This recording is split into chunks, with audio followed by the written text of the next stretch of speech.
Hello, Mr. Worthington. Thank you for seeing me. Hello, Joe. How can I help you? I want to let you know that I am quitting. Why? You are the company's IT hotshot. Our computer network depends on you. Thank you. But I want to climb Mount Everest. Everest? I didn't know you were a climber. Yes, but only in the gym. I used to climb. Yeah, all the big routes in Yosemite. Back in the late 80s. Then I accidentally cut off the tips of 2 fingers on my left hand in a chainsaw accident. End of my climbing career. I wondered about that, but didn't know what had happened.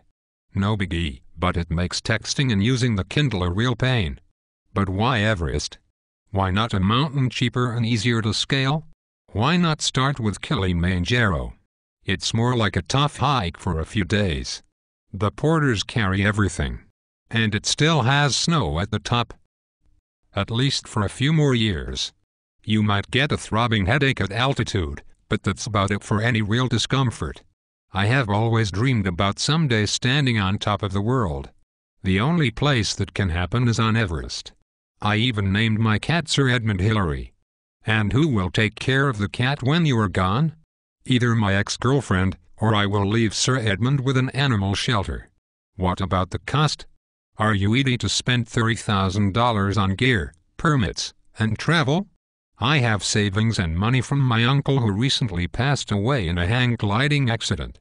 You know that not everyone who attempts to make it to the top of Everest is successful. Yes, I am aware of that. The odds are 1 out of 10 that you will die trying. I can live with those odds. All sorts of people summit Everest. They are old, young, women, even a 13-year-old, and most recently a double amputee.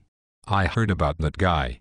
His climbing party walked right past a guy who was freezing and dying. I would never do something like that.